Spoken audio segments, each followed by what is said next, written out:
예, 오늘 또 이 누가복음에 있는 말씀 계속 좀 더 연구해 보도록 하겠습니다. 누가복음 12장 오늘은 52절부터 있는 말씀을 제가 읽겠습니다. 이후부터 한 집에 5사람이 있어 분쟁하되 셋이 둘과 둘이 셋과 하리니 아비가 아들과 아들이 아비와 어미와 딸과 딸이 어미와 시어머니가 며느리와 며느리가 시어머니와 분쟁하리라 하시니라. 예, 이 말씀을 계속 지금 연구하고 있는데요. 예, 이후부터 그랬어요. 이후부터 언제부터입니까 이게? 예, 이후라는 그 단어를 원어를 찾아보니까 닌이라는 단어예요. 닌. 그 뜻이 보니까 지금이라는 뜻이에요. 그러니까 지금부터. 그럼 그거 지금이 언제를 지금으로 이야기했을까? 언제부터를 지금이라고 예수님은 말씀하신 것인가? 우리가 좀 생각을 해봐야 되겠죠. 어쨌든 우리가 연구한 바에 하면 세 식구가 언제부터 탄생됐습니까? 1844년부터 세 식구가 생겨났으니까 그게 지금이 아니겠습니까? 그죠? 지금 아직까지 두 식구는 안 나타났지만 지금 그러니까 세 식구가 나타날 그때부터 이 비유는 적용되기 시작한다. 이렇게 우리가 보면 좋겠습니다. 자, 이 세 식구가 5식구 중 세 식구는 계시록 몇 장에서요? 14장. 예, 14장에서 세 식구가 발견됐는데 세 천사의 기별을 예수님께서는 세 식구로 비유로 말씀하셨다. 그렇게 우리가 보면 되겠습니다. 자, 두 식구는 이제 우리가 알기로는 계시록 어디에서요? 18장에서 두 식구고 두 천사의 기별을 두 식구로 비유하셔서 한 집안에 뭐다? 5 식구다. 그렇게 예수님께서는 말씀하신 것 같아요.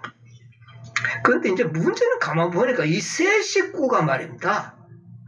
이 세 식구가 늦게 내려온 두 천사의 기별, 두 식구를 제대로 뭐 하지 않고 있어요? 인정을 안 해, 식구로. 계시록 18장에 두 천사의 기별을 식구로 인정을 안 하는, 이게 지금 현실적인 문제인 것 같아요. 예, 예. 그러나 뭐 어찌됐든 재림교회 안에도 계시록 18장은 이미 천사는 이미 내려왔다고 믿는 부류들이 재림교회 안에도 있어요, 없어요? 있죠. 있어요. 그런데 그 사람이 교회 전체적인 사람들에게는 환영은 못 받는 것 같아요. 예. 그러나 그 안에 있어요. 18장은 이미 내려왔다. 뭐 늦은 벼가 시작되었다 했든지 뭐 어찌됐든지 계시록 18장의 이 천사의 기별로 인하여 그런 무리들이 탄생됐으니까 재림교회 안에도 상당수가 뭐 보면 독립선교로 많이 존재하고 있기도 하고, 예, 그렇게 해서 재림교회 안에도 있지만은 대다수의 큰 무리들에 의하여 환영을 받지를 못한다. 지금 분위기가. 그래서 같이 있어요. 뭐 불화하면서도 같이 버티고 있는 것 같아요. 예. 그러나 문제는 교회 울타리 밖에도 계시록 18장 천사는 이미 내려왔다. 이렇게 믿고 있는 자들이 굉장히 많아요. 수만 명이나 돼요. 예. 지난 안식일에도 제가 뭐 참 대충 이야기를 했지만 약 한 7만 명이 넘어요. 그들을 우리가 좀 구체적으로 표현을 한다면 개혁운동이라고 하는 선교단체입니다. 이 개혁운동이라는 이름으로 선교를 하고 있는 무리들이 세계적으로 7만 명이 넘습니다. 지금 현재가. 예, 그런 무리들이 존재하고 있다. 그런데 한 가족으로 인정을 안 해. 재림교회의 대부분의 사람들은 그거 우리 가족이 아니다. 우리를 허물려고 하는 뭐 이상한 적대 세력 같이 그렇게 착각을 하고 있는데, 예수님의 비유는 그들이 너희들의 뭐다? 딸이요. 한 가족이다. 한 가족이다. 뭐 그렇게 비유로 이야기하는 겁니다. 그게 맞죠? 네. 왜 맞느냐 하면 이 계시록 18장 천사의 기별을 믿는 자들도 그들의 핵심 기별이 뭡니까? 셋째 천사의 기별을 핵심 기별로 믿고 있잖아요. 아멘. 네. 또 그 다음에 그들도 넷째 계명을 어떻게 해요? 안식일로 거룩하게 지키거든요. 이 계시록 18장 천사가 내려왔다고 믿는 무리들은요, 안식일을 유별나게 잘 지킵니다. 그럼 그들이 뭐 재림교회 안에 있던 울타리 밖에 있던 간에 그들의 생애는 안식일을 아주 잘 지킵니다. 뭐 정말 잘 지키고요. 또 그 다음에 그들은 똑같이 예수 그리스도의 재림을 어떻게 해요? 기다리고 있어요. 또 그 다음에 그 예언의 신을 똑같이 다 어떻게 해요? 믿고 있어요. 그러니까 이거 한 식구잖아. 이거 어떻게 분리될 수가 있느냐. 네, 뭐 이거는 예수님께서는 너희들이 뭐 어떻게 뭐 상태가 어떨지라도 너희들은 다 뭐다? 한 식구다. 그러므로 우리는 어느 누구도 배척하지 맙시다. 이들을 다 세 식구나 두 식구 다 우리는 어떻게 생각해야 되겠어요? 우리 같은 식구다. 이렇게 생각을 해야 될 것 같아요. 네? 믿는 게 똑같은데 뭐가 문제가 있습니까? 예? 믿는 게 똑같은데. 예, 서천사 기별, 안식일, 뭐 예수 재림, 뭐 절제 기별, 뭐 다 믿고 있잖아요. 그런데 분리시키면 되겠어요? 그래서 이게 불화가 일어난 거예요. 자꾸 이걸 자꾸 떼내려고 하고 막 떼내려고 하는데 어떤 무리들은 안 때려지려고 그 안에 막 붙어가 있고 어떤 사람 떨어져 놔버리고 막 이래가지고 지금 불화가 일어난 거예요. 이게 18장과 14장의 세 천사와 두 천사의 분리가 이렇게 해서 일어났다. 근데 그럼 왜 이렇게 됐는가? 왜 이렇게 된 것 같아요? 저는 이 세 천사의 기별만 믿고 있는 자들이 조금은 좀 무지한 게 아닌가. 말씀을 연구하지 않은 결과가 아닌가. 무관심과 부주의. 뭐 예언의 신 제가 읽어드릴 수 있습니다만은 시간이 없어서 안 읽어드립니다. 무관심과 부주의가 이들이 분리되는 서로 불화가 일어나는 원인이 되고 있다. 뭐 하지 않는다? 연구하지를 않는다. 내 백성이 뭐가 없으므로 지식이 없으므로 호세아 4장 6절 내 백성이 지식이 없으므로 망하는도다. 그렇게 이야기하지 않습니까? 근데 이제 문제는 뭐냐 하면은 제가 봤을 때 뭐 분리되어 있든 뭐가 있든 뭐 관계는 없는데 만약에 이 세 식구들이 계시록 18장 다른 천사의 기별을 받지 않는다면 두 식구를 사랑으로 영접해서 서로 동고동락하지 않는다면 어떤 위험이 들어있는지 아십니까? 토하여 내침을 받으리라. 이런 경고를 받고 있다는 거죠.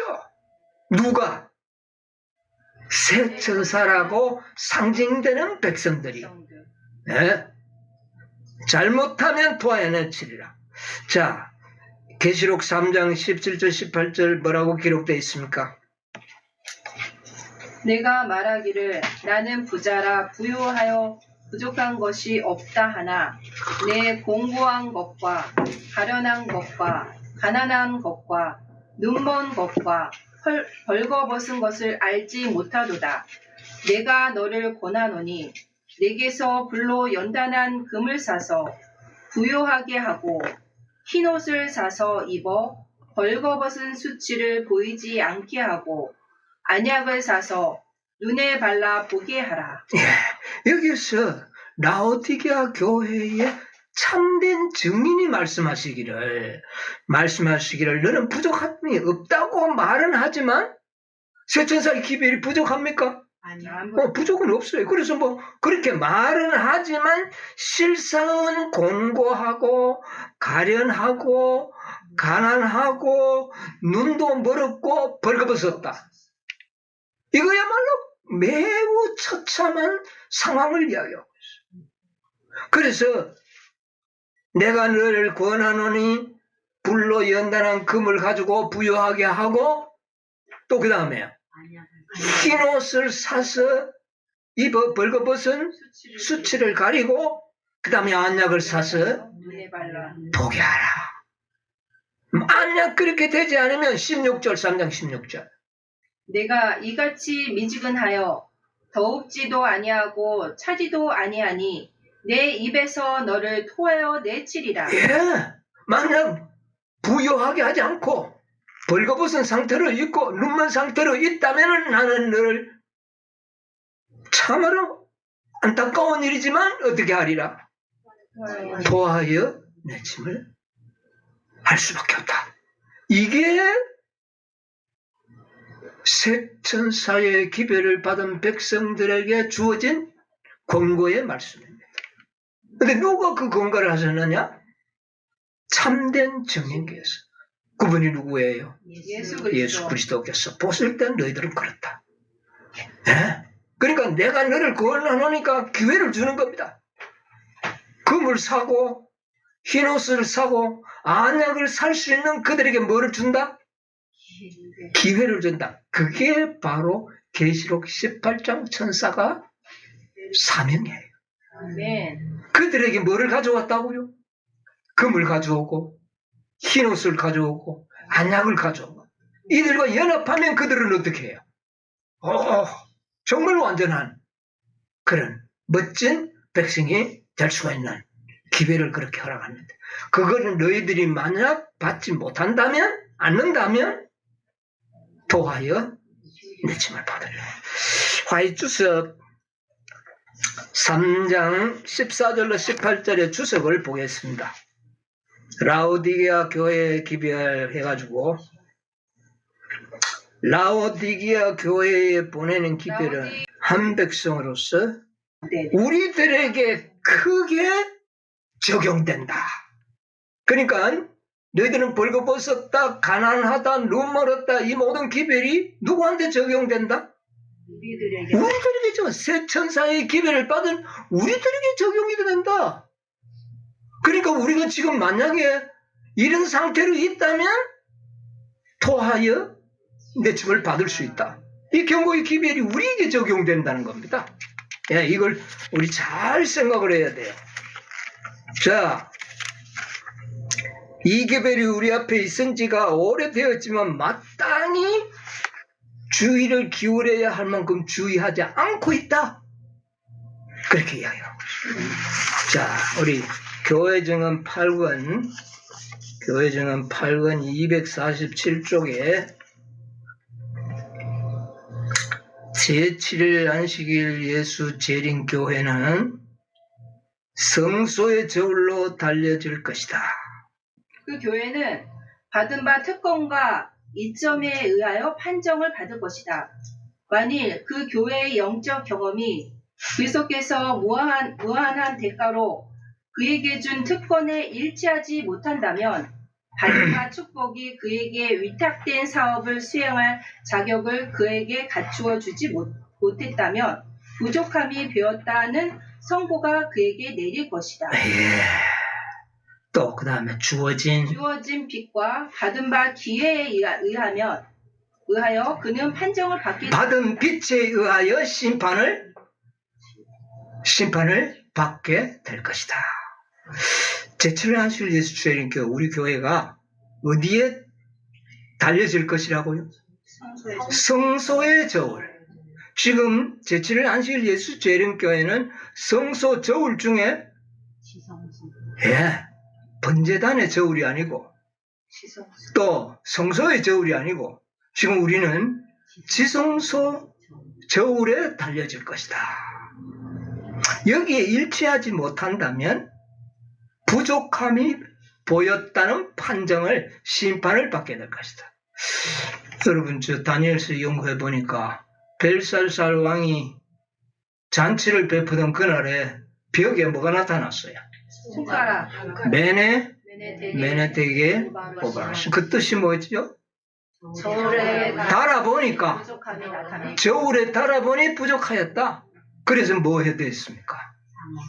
망하게 된 거예요. 바로 이와 같이 될 것이다. 세천사의 기별을 받은 이 귀한 이 마지막 교회가 그렇게 된다. 뭐 하다면? 부족하다면.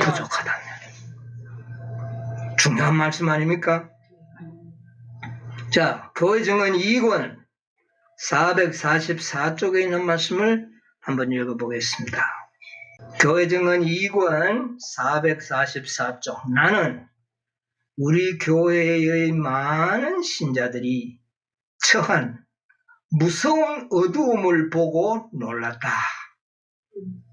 참된 경건의 부족은 그들이 세상의 빛이 되는 대신에 흑암과 죽음의 몸인 것처럼 나타났다.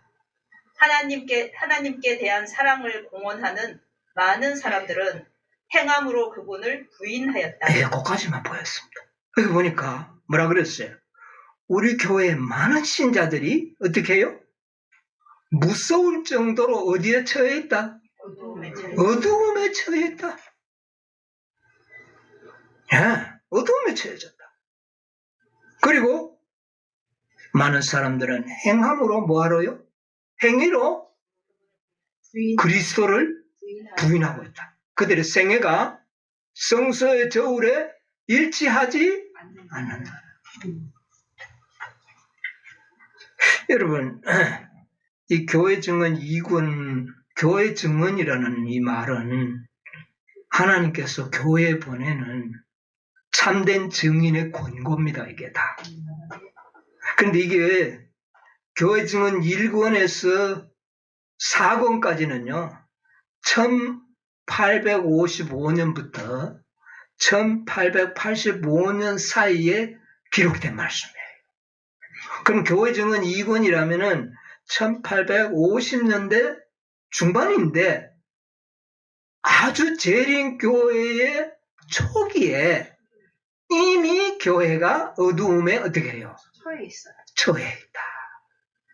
그러니까 라오디게아 상태에 들어갔다는 사실을 이야기하는 거예요. 그래서 우리가 이런 연대도 참조할 필요가 있어요. 자, 그 다음에 이 교회 증언 5권은요, 1888년 전후의 상황을 말씀으로 엮어서 기록한 책이에요. 그리고 7권, 8권 이 모든 책들은요, 다 1905년, 그러니까 1888년에서 1905년 초기까지의 모든 선지자의 말씀을 기록해서 엮어놓은 책들이에요. 그럼 이게 다 뭐냐면 교회에 보내는 뭐예요, 이게? 권면이죠. 권면은 누가 했다고요? 예수 그리스도. 참된 증인께서. 그러니까 이 교회 증언은 그런 글들이에요. 그럼 우리가 이 글을 우리가 유심히 내 상태를 파악하는 일에 사용되어져야 되는 겁니다. 그래서 교회 상태가 이렇게 돼 있다는 겁니다. 교회 증언 2권 445쪽에 보면 이건 짧으니까 제가 읽겠어요. 나는 그들 앞에 내가 본 바에 의해 진리를 믿는다고 공언하는 사람들 중에 결국 겨우 몇 명만 구원을 받게 될 것이다. 아주 참 매우 낙담스러운 이야기를 하고 있어요. 그러니까 이미 교회는 어떤 상태에 들어가고 있다? 라오디게아 상태에 들어가고 있다. 그런 것을 우리가 발견할 수가 있는 겁니다. 여러분, 교회 증언 5권 217쪽에 있는 말씀 한번 읽어보겠습니다. 제가 여러분 한번 소개했던 말씀인데요. 교회는 그 지도자 대신 그리스도를 따르는 일에서 돌았었고 꾸준히 애굽을 향하여 퇴각하고 있다. 그러나 그들의 영적 결핍에 우려를 나타내거나 놀라는 자들은 별로 없다. 의심과 심지어 하나님의 영의 증언들을 불신하는 일까지 도처에서 우리 교회에게 영향을 미치고 있다. 여기 보니까 이 교회 증언 88년, 9년 뭐 이때에 기록된 말씀인데 교회가 어떻게 됐다고요? 애굽을 향하여 생각하고 있다. 돌아가고 있다. 애굽을 향하여 돌아가고 있다. 그런데 그렇게 된 뭐 별로 놀라는 사람이 별로 없다. 그리고 중요한 것은 뭡니까? 심지어 하나님의 영의 증언을 하나님의 선지자의 말씀인 이 교회 이 예언의 신을 어떻게 한다? 불신하는 일까지 도처에서 교인들에게 영향을 미치고 있다. 그러니까 문제는 뭡니까? 예언의 신을 확고하게 믿는 믿음이 부족한 연고로 이런 상태가 됐는데 왜 예언의 신에 대한 불신 사상이 있으니 연구를 하겠어요? 안 하겠어요? 안 하죠. 깊이 연구를 안 하죠. 그러니까 빛이 어두워진 겁니다. 네. 증언들은 읽혀지지 않고 이해되지 않고 있다. 이 원인을 원래 잘 파악해야 돼. 오늘날도 예언의 신이 예언의 신은 그거 뭐 그냥 참고하는 거지 그거 다 믿어서는 안 돼. 부인의 개인의 사상이 있어. 이런 말을 하는 분들이 많이 있잖아요. 이런 자들이 깊이 연구하겠어요? 예. 그 결과로 그들은 어두움 속에 있다. 아주 등한히 했다 그랬어요. 자, 교회 8권에 있는 교회 증언 8권 118쪽에서 19쪽에 있는 말씀을 또 보겠습니다. 셋째 천사의 기별을 선포하는 일에 열성적이었던 많은 사람들이 셋째 천사의 기별을 선포하는 일에 열성적이었던 많은 사람들이 오늘날 무관심하고 냉담해져 있다는 것은 숙연하고 두려운 일이다. 세속적인 사람들과 그리스도인이라고 공언하는 많은 사람들과를 구별하는 선은 거의 분별할 수 없다. 한때 열렬했던 많은 재림 신자들이 세상과 일치되어 있다. 곧 세상의 습관과 그 풍습과 그 이기심과 일치되어 있다. 이게 여기 보니까 뭐라고 이야기합니까? 세속적인 사람들과 그리스도인이 차이가 있다 없다? 없다. 뭐 거의 차이가 없다. 한때 열렬했던 재림 신자들이 세상과 일치되어 있다. 여러분 이게 1888년 당시의 사건이라니까. 교회 상태라니까요. 세상 풍습과 일치돼. 자, 하나님의 율법에 순종하도록 세상을 지도하는 대신에 교회가 불법을 통하여 세상과 점점 더 가까이 연합하고 있다. 날마다 교회는 세상을 향하여 변해가고 있다. 여러분 이거 굉장히 심각한 문제 아닙니까? 이들에게 도움이 필요하지 않나요? 필요해요. 아주 도움이 절실한 거예요. 그렇습니다. 자, 8권 249쪽에서 50쪽에 있는 말씀 보겠습니다. 교정은 8권 249, 50. 하늘의 교사께서는 이렇게 물으신다. 사실상 그대들이 세상의 정책을 따라 많은 일들을 함으로 하나님께 범죄하고 있으면서도 그대들이 올바른 기초 위에 그들을 기초 위에 세우고 있으며 하나님이 그대들의 업적을 받아주신다고 가장하는 것보다 마음을 속일 수 있는 더 강력한 기만이 이게 있습니다. 가장 강력한 기만이라는 겁니다. 사단의 기만이라는 겁니다. 예, 세상의 정책을 따라가면서 하나님께 범죄하며 있으면서도 정책 자체가 잘못됐다는 거예요. 있으면서도 우리는 올바른 기초 위에 서 있고 하나님께서는 우리의 기도를 받아주신다고 생각하는 것보다 더 자신을 속일 수 있는 기만이 뭐가 있느냐. 이게 1888년 그 전후 좌우의 교회 상태였다는 거죠. 네?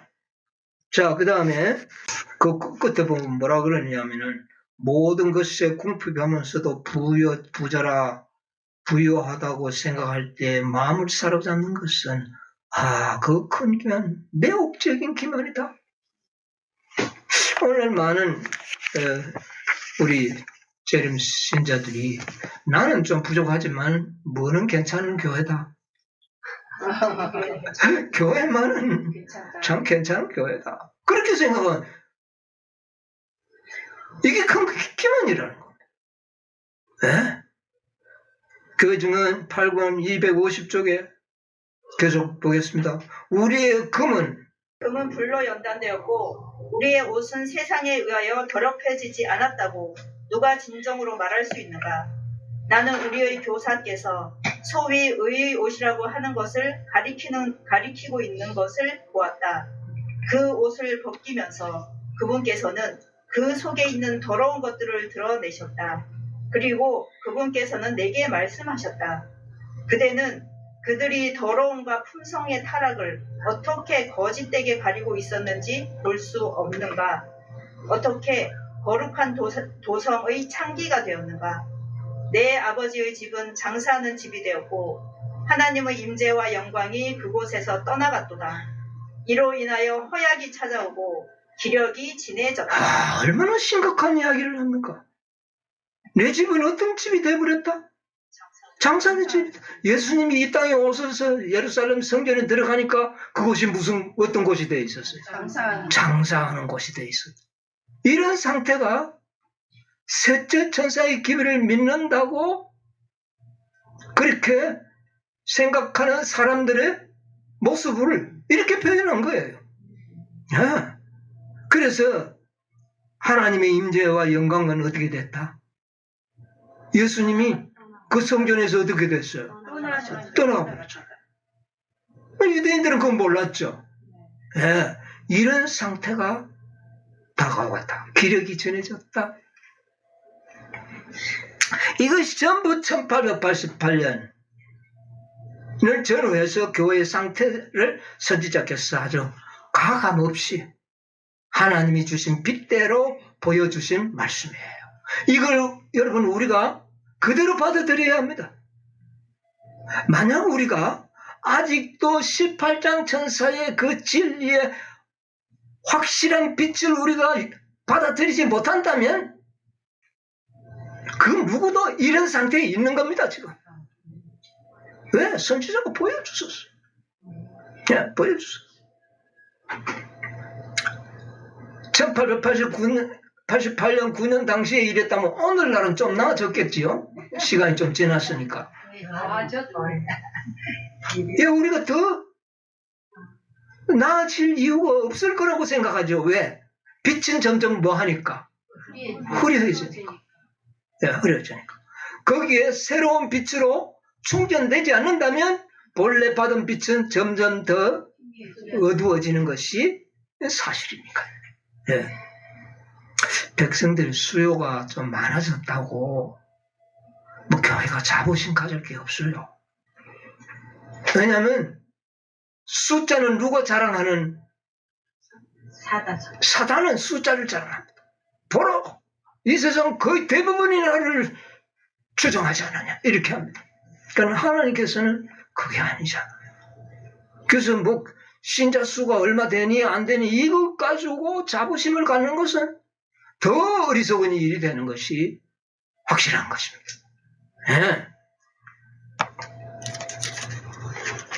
로마서 9장 27절 한번 읽어보겠습니다. 또 이사야가 이스라엘에 관하여 외치되 이스라엘의 뭇 자손의 수가 비록 바다의 모래 같을지라도 남은 자만 구원을 이스라엘 자손이 뭐 같을지라도 바다의 모래와 같을지라도 아무리 수요가 많아도 그것은 아무런 힘이 없다는 겁니다.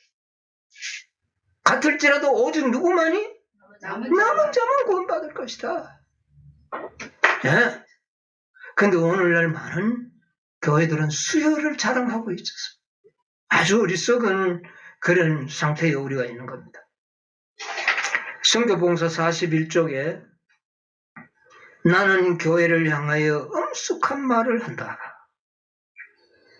현재 교회 농명책에 기록되어 있는 20명 중 한 사람도 지구 역사를 끝마칠 준비가 되어 있지 않다. 예, 이게 1893년경에 하신 말씀.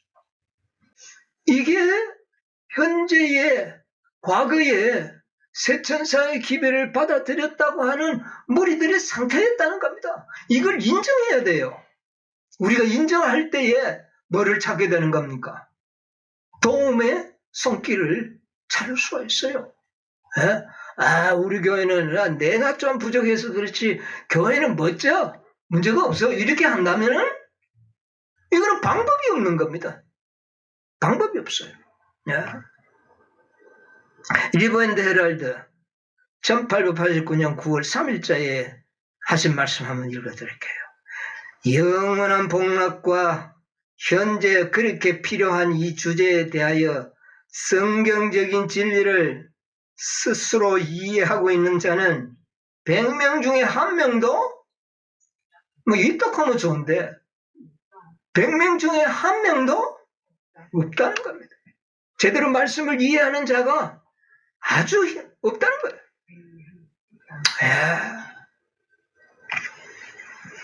그러면 세천사의 기별만으로는 이게 문제가 있는 겁니다. 이게 이들에게 뭐가 필요하다는 겁니까? 그들은 도움이 필요한 상태라는 겁니다. 이게 성경과 증언의 말씀이 가르쳐주는 진리예요. 이걸 깨닫지 못하면 정말 희망이 없는 거예요.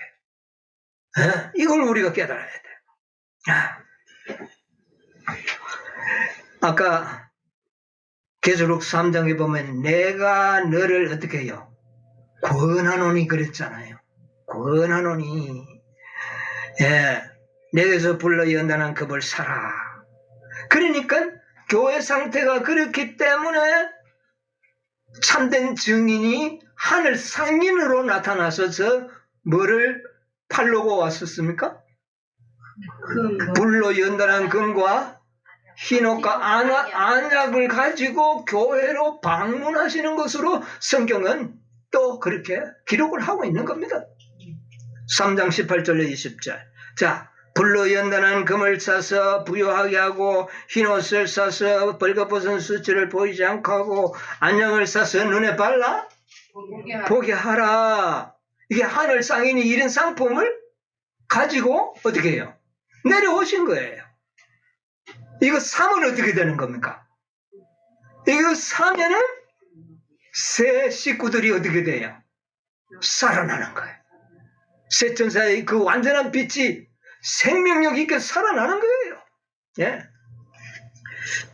그런데 조금 문제점이 기록되어 있어요. 뭐라고 기록하고 있느냐면은 20절 한번 보세요. 3장 20절 계시록 3장. 볼지어다 내가 문 밖에 서서 두드리노니 누구든지 내 음성을 듣고 문을 열면 내가 그에게로 들어가 그로 더불어 먹고 그는 나로 더불어 먹으리라. 예. 근데 여기 뭐라 그랬어요? 계시록 3장에 보면 성령이 교회들에게 하시는 말씀을 뭐하라? 들을지어다. 또 라오디게아 사자에게 편지하여 이르기를 그랬잖아요. 그러면 모든 것은 하늘에 상인이 오면 누구 먼저 찾아갈까요? 교회 찾아가겠어요? 개개인 집집에 찾아가겠어요? 교회를 찾아가죠. 책임자를 찾아갔죠. 네. 찾아가서 이걸 교회가 산다면 참 교회가 큰 능력으로 회복할 것이다.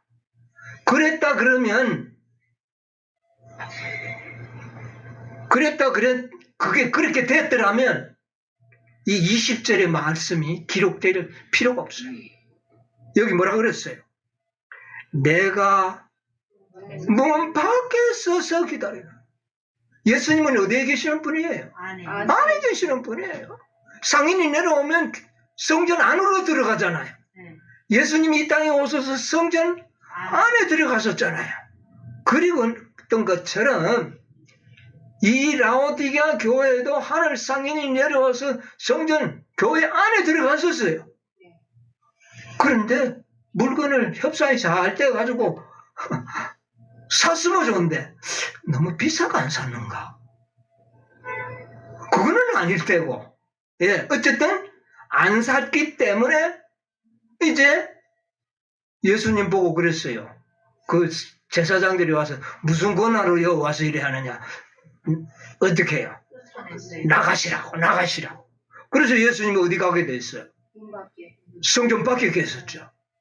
이런 일이 또 일어났다는 겁니다. 내가 문 밖에 서서 어떻게 해요? 두드리노니. 누구든지 이제 사자들이 아니에요. 교회하고는 이게 안 돼. 거리가 안 돼 버렸어. 그러니까 이제 개인적으로 백성들은 다 어디 있으니까? 성 안에 있으니까. 뚝뚝뚝뚝 소리 듣고 문을 열고 나오는 사람에게 이거 사라고. 개개인적으로 이 상품을 권면하는 모습으로 나타났다는 겁니다. 이것이 바로 새 식구의 문제점입니다. 예, 이게 분명하죠.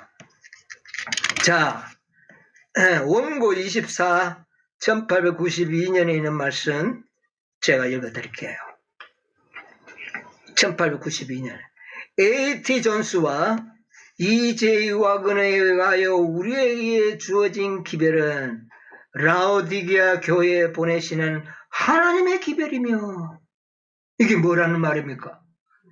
내가 너를 구원하노니라고 하늘 상품을 가져온 사자들이 누구였다는 겁니까? A.T. 존스와 E.J. 와그너를 통하여 상품을 보냈는데 그 말이에요. 그런데 만약에 하나님께서 주신 이 광선을 다른 사람에게 반사하지 않는 자는 누구든지 이 기별을 받아서 반사하지 않는 자는 화가 있을 것이다. 그렇게 이야기한 거예요. 네. 자, 초기 문집에 우리 잘 아는 말씀이잖아요. 277쪽에 천사들이 하늘에서 어때요? 왔다 갔다 했죠. 그리고는 어떻게 했어요?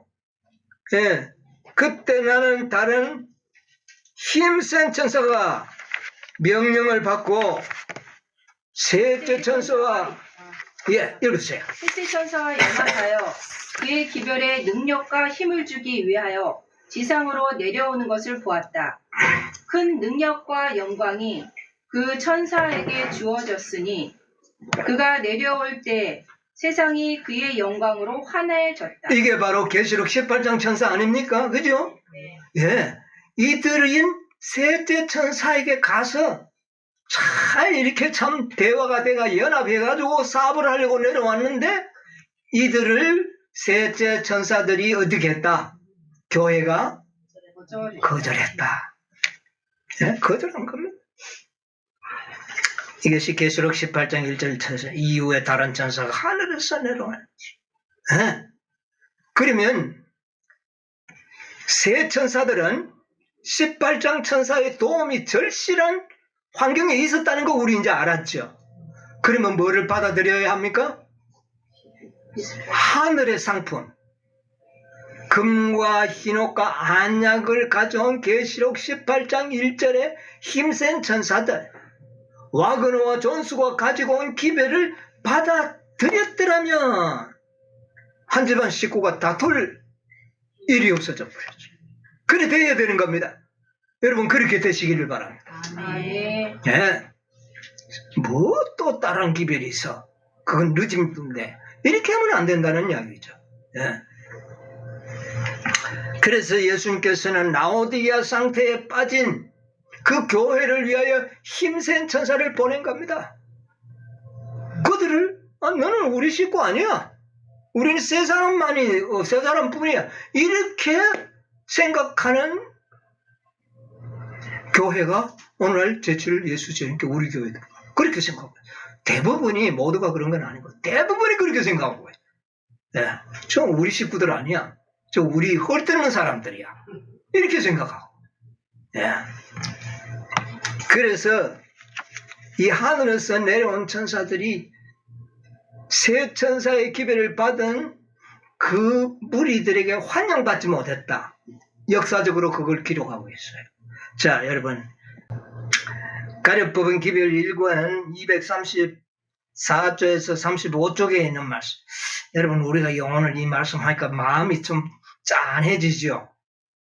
이거 별로 말하고 싶은 기별이 아닌데 말입니다. 예? 예. 거기 보면 선입관념을 굽히고 이 진리를 받아들이기를 꺼려하는 마음은 주로 미니아폴리스 총회에서 이제이 와그너와 에이티 존스 두 형제를 통하여 주님께서 보내신 기별을 반대한 정신에 그 근거를 두고 있다. 선지자는 교회가 18장 천사의 기별을 받아들이지 않는 것으로 여기 이야기하고 있어요. 네? 이거 확실한 거예요. 네. 사단은 반대하는 정신을 자극함으로 말미암아 이게 다 누구의 역사였다? 사단의 역사였다. 말미암아 하나님께서 저들에게 주시고자 하신 특별한 능력을 우리 신자들에게서 빼앗는 데 성공하였다. 네. 제출을 하신 예수님교회가 능력을 잃어버린 거예요. 능력을 회복할 수 있는 절호의 찬수가 그들에게 주어졌지만 그들은 그 기회를 잃어버린 거예요. 자, 성공했다. 그래서 여기 보면 진리의 영광으로 온 땅을 환하게 비출 빛이 거절당했다고 선지자는 기록하고 있습니다. 근데 요새 이제 재림교회는 뭐라 그러냐면 자기 교회 안에 18장 천사를 인정하는 사람들이 들어있잖아요. 있으니까 우리도 받아들였다. 근데 별로 좋아하지도 않으면서 그 사람들 그렇게 하고 있는 거예요. 그러나 이미 어떻게 됐다? 이미 거절당하였다. 여러분 거절당하고 난 다음에 받아들인 교회가 역사적으로 없어요. 그걸 받아들이려면 받아들이기 전에 뭐가 먼저 선행되어야 해요?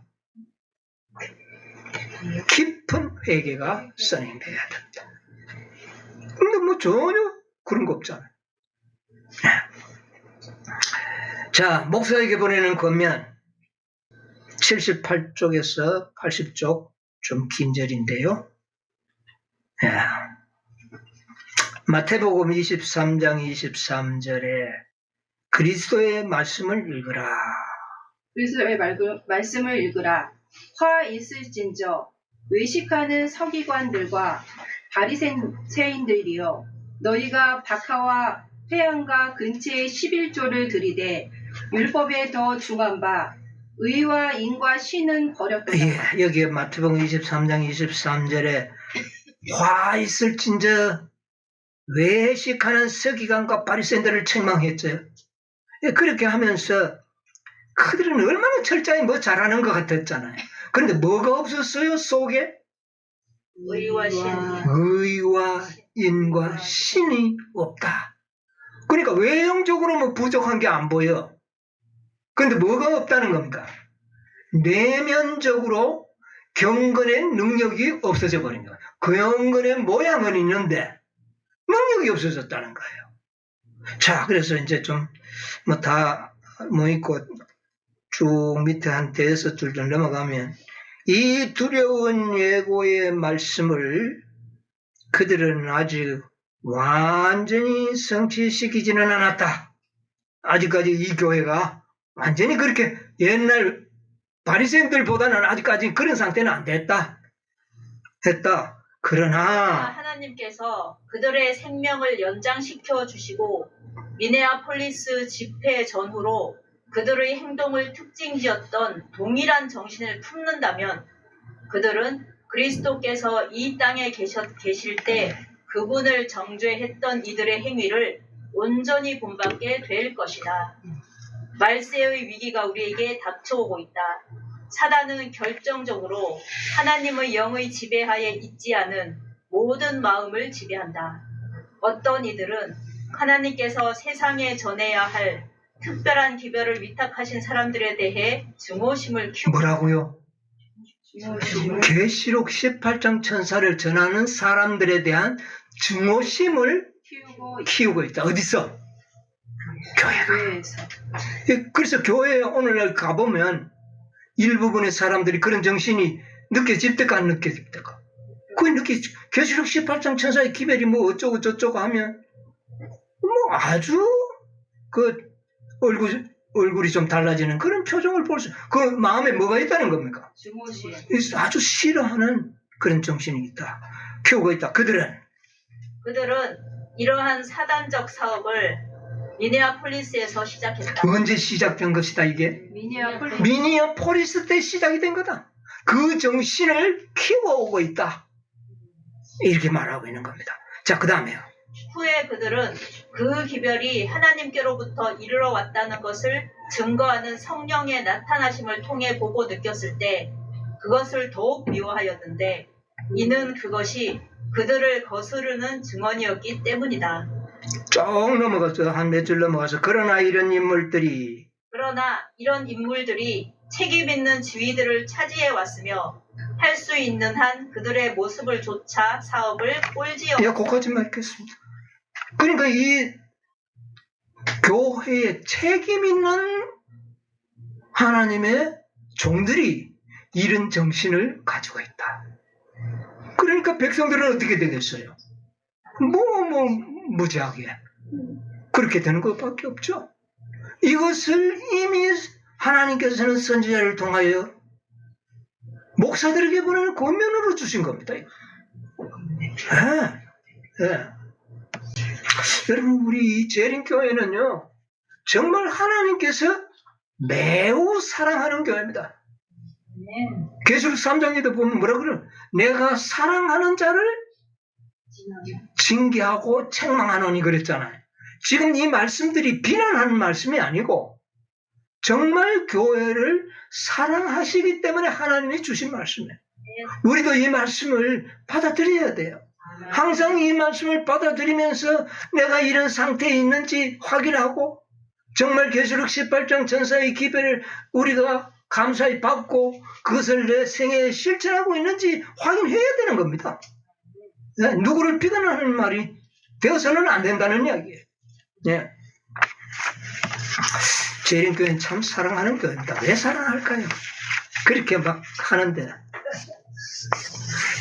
뭐 여러 가지 이유들이 많이 있지만 가장 큰 것은 재림교회는요 하나님의 말씀을 보관하는 교회입니다. 무슨 말씀? 예언의 신. 여러분, 이 예언의 신이 얼마나 귀한 말씀입니까? 이 말씀을 어디에 맡겨놨어요? 새 천사, 새 식구들에게 맡겨놨다니까.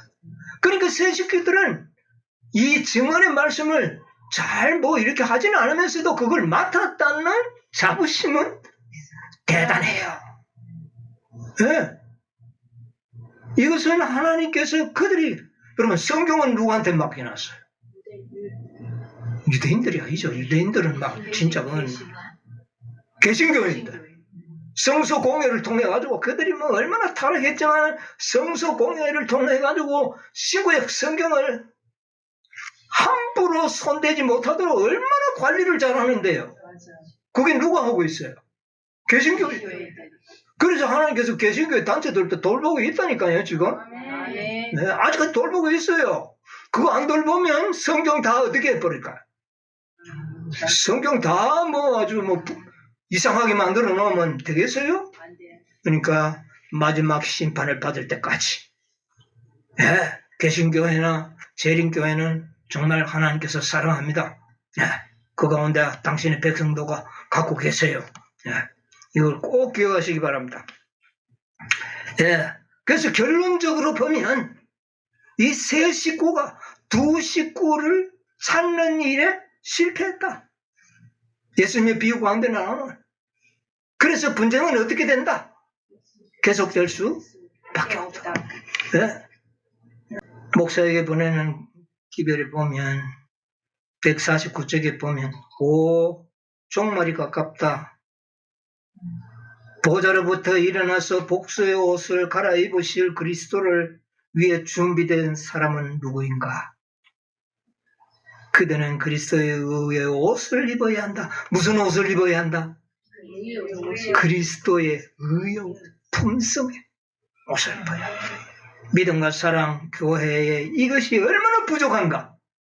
하늘 상인께서 그대에게 충고하신다. 내가 너를 권하노니 내게서 불로 연단한 금을 사서 부요하게 하고 흰옷을 사서 입어 안약을 사서 눈에 발라 보게 하라. 예, 됐습니다. 그래서 그 교회에 뭐를 가지고 왔다? 불로 연단한 금. 이게 보통 금과 다르죠? 연단받은 금. 그 다음에 흰옷. 안약. 이것은 누구에게만 있는 것이라고요? 그리스도에게만 있는 거예요. 그리스도에게. 1888년부터 이 셋째 천사의 기별을 믿는 다수의 무리들이 계시록 18장에 대한 약간의 반감을 가지고 있어요. 그게 사단의 역사입니다. 그래가지고 예수님의 비유 가운데 나오는 5 식구가 결과적으로 뭐 하게 되는 겁니까? 분쟁하도록 만든 결과가 되었다. 그러니까 누가복음 12장 셋과 둘과 셋이 분쟁하리라는 비유의 실상이 오늘날 교회의 실상이다. 이거는 분쟁할 일이 아니래요. 어떻게 돼야 돼요? 하나가 돼야 돼. 하나가 돼야 돼. 영접해야 돼. 만약 셋째 천사의 기별을 상징하는 교회가 계시록 18장 천사의 기별을 받아들이지 못한다면 구속의 경륜에서 실패하고 승리하는 교회가 될 수가 없는 거예요. 중요한 문제입니다. 그러므로 예수님께서 가슴이 어떻다? 답답하다. 이게 연합이 됐어야 되는데 연합이 돼요. 가랴복음 기별 111쪽에 보면 이런 말씀이 있어요. 사단은 현대 진리를 믿노라고 주장하는 사람들의 경험 가운데 유대 민족의 역사가 반복되도록 활동하고 있다. 유대 민족이 어떻게 실패했습니까? 그들은 메시아 오기를 소망했나요? 안 했나요? 아주 소망했어요. 그런데 메시아를 맞이했나요? 왜 맞이 못했어요? 그렇게 소망했는데 그들은 재림의 메시아를 초림의 메시아로 오해하고 기다렸지 않습니까? 그렇게 된 이유는 뭐 때문이었다? 말씀을 등한했다. 부주의했다.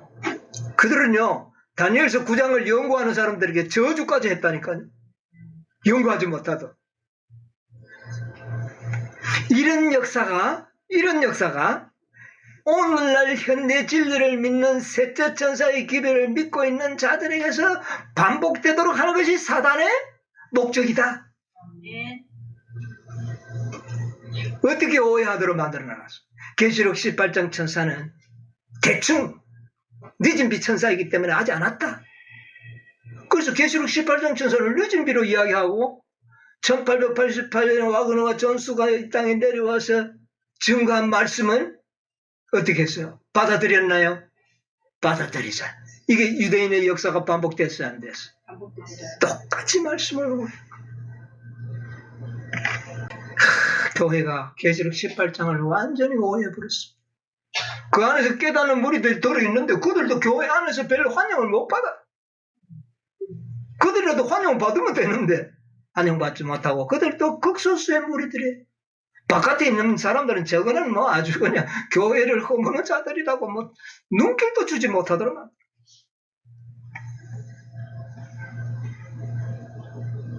그런데 셋째 천사의 기별과 18장 천사의 기별이 연합되지 못하면 구속의 경륜은 이루어질 수가 없다. 이게 문제야. 계시록 14장의 천사로 대표되는 무리들은 계시록 18장 천사의 기별을 받아들이지 않으면 토하여 내침을 받으리라. 그렇게 되어 있습니다. 그런데 이게 전혀 받아들일 기미가 교회적으로는 보이지 않아요. 그러니까 이제 누구든지 노크 소리를 들은 개인들이 문을 빼꼼히 열고 나오면 이제 그 상품을 간혹 사는 사람들이 있어요. 우리 형제들이 지금 또 교회에 상품 팔러 다니는 사람들 있잖아요. 상품 가져가 팔러 가죠. 예. 그래 개인적으로 지금 접촉이 이루어진 어떻게 성경이 이렇게 구체적으로 말씀해 줄 수가 있나 이거 말입니다. 교회적으로는 힘들어요. 여러분 지난 안식일에 읽었던 말씀 좀 복습하고 마치도록 하겠습니다. 가르본 기별 1권 362쪽에 뭐라 그랬습니까? 시련의 시기가 우리에게 임박하였는데 이는 죄를 사유하시는 구세주이신 그리스도의 의에 대한 계시를 보여주심으로 셋째 천사의 큰 외침이 이미 어떻게 되었다? 시작되었다. 그 다음에요. 이것은 온 땅을 영광으로 환하게 할 천사의 빛의 시작이다. 이미 이 천사는 이 땅에 내려와서 사업을 어떻게 했다? 시작했다. 우리가 알기로는 언제입니까? 1888년. 이미 이 성취가 이루었다. 지금 세월이 많이 지났네요. 네, 많이 지났어요. 리브앤드 헤랄드에는 뭐라고 그러냐면은 1889년에 이 시대의 결정적인 질문은 누가 여호와의 편에 있는가? 누가 세상의 진리의 기별을 전하기 위하여 계시록 18장 천사와 연합할 것인가? 누가 그의 영광으로 환하게 할 빛을 받아들일 것인가? 여기에 관건이 달렸다는 겁니다. 이제는 누구든지 그런 자들은 희망이 있다. 목사에게 보내는 기별 91쪽 92쪽 지난 안식일 봤던 이 말씀 보고 시간이 많아서 마치도록 하겠습니다. 목사에게 보내는 91, 92쪽 주님께서는 크신 자비를 베푸셔서 와그너와 존스 목사를 통해 그분의 백성들에게 지극히 소중한 기별을 보내셨다. 여러분, 지극히 소중한 기별이 계시록 3장에 보니까 뭐였습니까? 불로 연단한 금, 또 흰옷, 아냐. 이것을 와그너 존스를 통하여 하나님께서는 보내셨다. 이 상품을 사도. 이 기별을 들려옴을 받으신 구주, 온 세상의 죄들을 위한 희생제물에 대한 소식을 세상을 향하여 더욱 분명하게 드러낼 것이다. 이것은 구주물을 믿음으로 말미암는 칭의를 제시하였다. 그것은 백성들에게 그리스도의 의를 받아들이도록 초청했는데 이것은 하나님의 모든 계명에 대한 순종으로 나타난다. 조금 지나가서 값으로 헤아릴 수 없는 그분 자신의 의를 속절없는 인간 대리자들에게 나누어 주신다. 이것이야말로 하나님께서 세상에 전파하도록 명하신 기별이다. 이것은 셋째 천사의 기별이며 이 기별은 큰 소리로 전파되고 크나큰 성령의 부어주심이 수반될 것이다. 네, 거기까지. 보정률을 믿는 믿음으로 말미암는 칭의를 제시하였다. 칭의를 제시하였다. 방법을 제시한 겁니다. 그리스도의 의를 어떻게 하라고요? 받아들이도록 초청했는데, 예. 그리고 그분 자신의 의를 속절없는 인간 대리자들에게 나누어 주신다. 그러니까 예수님께서는 자기의 품성을 어떻게 한다? 나누어 주겠다. 무슨 방법으로? 칭의라고 하는 방법. 믿으면 주겠다는 겁니다. 아멘. 이야, 이거야말로 얼마나 놀라운 기별입니까? 뭐만 하면 되는데, 믿기만 하면 믿으면 되는데, 믿으면 그분께서 내가 이루리라. 아멘. 그분이 이루시는 거예요. 예? 주시리라, 주신다. 이것이야말로 하나님께서 온 세상에 전파하도록 명하신 기별이다. 그게 계시록 18장의 기별입니다.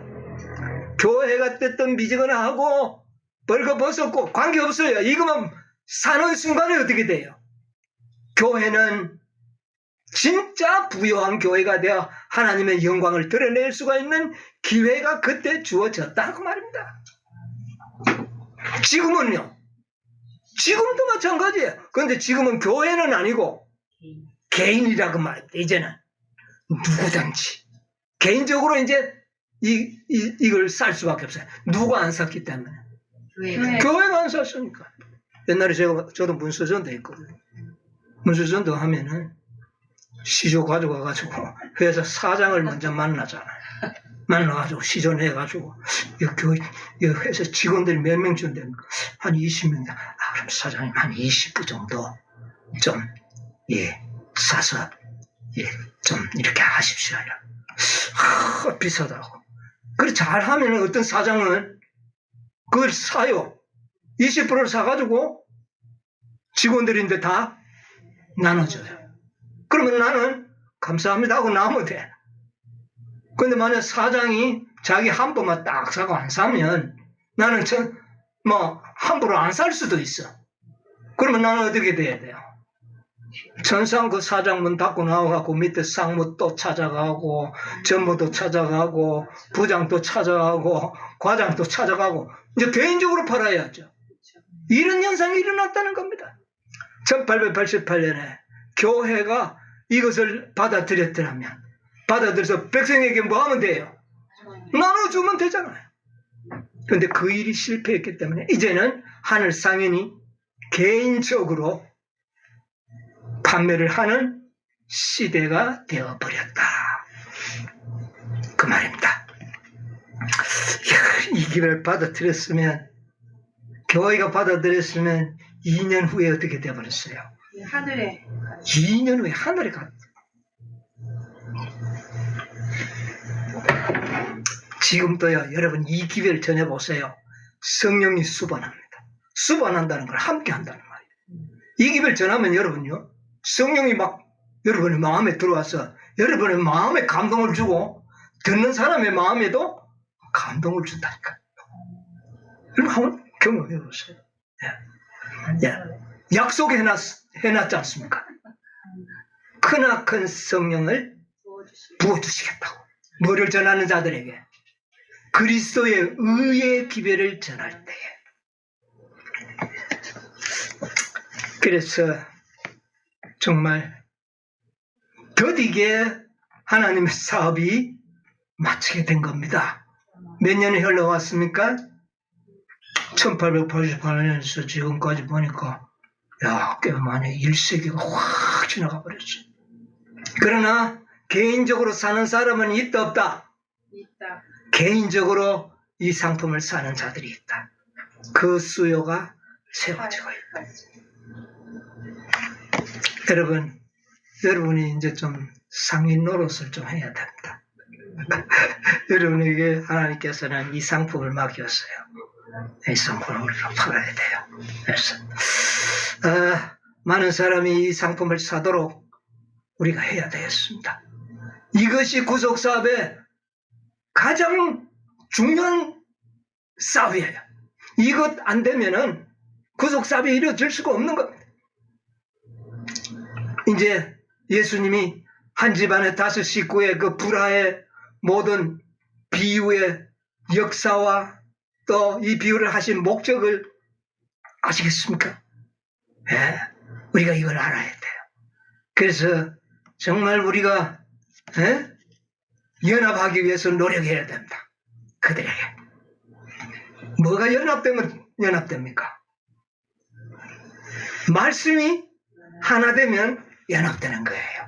뭐 말씀은 하나 안 되는데 우리 같이 모이자 이래가지고는 그는 아무런 하나됨에 그거는 목적을 성취할 수가 없습니다. 진리가 하나 될 때는 그래서 깨닫게 하고 가르쳐야 돼요. 이것이 오늘날 우리들의 사명이라고 생각합니다. 여러분 18장 천사의 기별을 깨달았죠? 이것을 다른 사람에게 전하는 사람들이 되시기 바랍니다. 그래서 셋째 천사의 기별자들에게 이 기별을 전해서 같이 연합해서 구속사업을 마치는 것이 우리의 사명이라고 생각합니다. 이 사명을 감당하시는 여러분과 제가 되기를 간절히 바라면서 오늘 말씀을 마치도록 하겠습니다. 아멘. 하늘에 계셔서 우리 인생들을 심히 사랑하시는 하늘에 계신 우리 아버지, 아멘. 아버지의 은혜를 참으로 감사하옵나이다. 아멘. 오 아버지, 오늘도 저희들 아버지 앞에 있는 그대로 나와 무릎을 꿇었습니다. 아멘. 아버지여, 우리를 불쌍히 여겨주시고 있는 그대로 우리를 받아 주시옵소서. 아멘. 오늘도 아버지시여 우리에게 누가복음 12장의 5 식구의 비유를 다시 한번 상고하였습니다. 아버지, 이 비유의 말씀을 우리로 하여금 깨닫게 해주셨사오니 감사합니다. 아멘. 오 아버지여, 우리에게 참으로 두 천사의 계시록 18장의 천사의 기별을 우리에게 깨닫게 해주시니 참으로 감사합니다. 아멘. 아버지여, 우리가 감사함으로 이 기별을 받아들여서 화목한 5 식구가 되어 아버지께 영광을 돌리는 저희들이 되도록 아버지여 축복하여 주시옵소서. 아멘. 우리에게 그리스도의 아름다운 품성을 칭의의 방법으로 나눠주시겠다고 하셨습니다. 오 아버지여, 이 아버지의 주님의 그 거룩하신 품성을 우리가 받을 수 있도록 믿음을 도와주시옵기를 간절히 빌고 원하옵나이다. 아멘. 아버지여, 이것은 이제 우리만 간직할 것이 아니라 아직까지 이 상품을 발견하지 못하고 사지 못하는 우리의 이웃들, 형제들에게 이 상품을 소개하도록 도와주시고 아멘. 그들에게도 함께 이 기별을 소유할 수 있도록 아버지의 우리를 그들에게 보내주시옵소서. 아멘. 또 그런 영혼들을, 마음의 갈급함을, 가련함을 느끼고 있는 영혼들을 만나게 하소서. 아버지의 이 복된 기별을 우리가 전할 수 있도록 축복하여 주시옵소서. 아멘. 오늘도 이 날을 거룩하게 지키는 아버지의 백성들 함께 해주시고, 또 오늘 또 온라인을 통하여 집회에 참여하는 영혼들 다 아버지 축복하여 주시옵소서. 아멘. 이제는 아버지여, 무한하신 사랑과 우리 주님의 끝끝인 은혜와 성령의 감동하심이 저희들과 함께하여 주옵시기를 예수님의 이름으로 기도하옵나이다. 아멘.